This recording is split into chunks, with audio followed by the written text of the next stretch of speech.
જયેશભાઈ મુને ડેકલું વાગતું હોય ને તો આ હેડના રબારી મુને આવતા કાળું રાવળ નું ડેકલું વાગે. આજે મારું ગામ રબારીનું હોત એ ઘર વચ્ચે બેઠી છું, હું કાળું રાવળ ની માતા છું વાળું. પણ આજે મારો દેવનો બોલ હોય એટલે મારું ગામ એકે પદે ઉભું થાય છે અને ગામ ન લઈને હેડું છું વાળું. પેલો પરિવાર ને ગામ, પછી કોકની પંચાયત કરવા નીકળાય. ગામમાં તમારી કોઈ સાક્ષી ના પૂરતું હોય ના, વિરોધી તો પોત રહેવાના જો પાછા. ઈ પોત દાડો ઉગન ગુંદર તમારી કથણી ન કરે, તમારી જીવન પ્રગતિ ન થાય. અને તમારું કોઈ કથણી ન કરે, તમારો કોઈ વિરોધ ન કરે તો તમને જીવન જીવતો ન આવડે.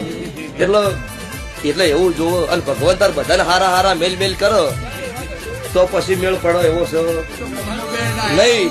ચલો ભાઈ, હું ભક્તો 10 તારીખ આવશે, 4થો મહિનો આવશે, મારી કાળુ રાવળ ની માતાની જાતર છે. દરેક ના આમંત્રણ છે. જગતમાં હું કર્યું છે એ મોણાના ઘેર અવસર આવે તારે કરવું પડે. કો તો મોણાનો દેહ પડે, તારી મોણાની કિંમત જગત કરા કે જીવતાની નહીં કરતી ભાઈ. એટલો દરેક ભુવાનો હાથ જોડીને કુછું પૈસા થાય તો સારું કરજો, ના થાય તો છૂટી જ પડજો. કોઈનું વતોડું રોવે એવું કોમ ના કરતા. તમારે જરૂર પડે મારા દેવ આગળ હાથ જોડતું, ભગવાન આગળ ભીખ માજીને તમને નાલું મારું દેવનું જાય. જગતની કહેવત છે કે મોણો કમાય ને એ ઘરનો ગુનો જોણો, પણ દેવ રળવા ઉતરે તો જગત જોણો.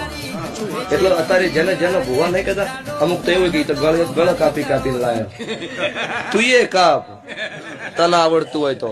એમ નમ 10 રૂપિયા છોકરાને કોઈ નહીં હાલ.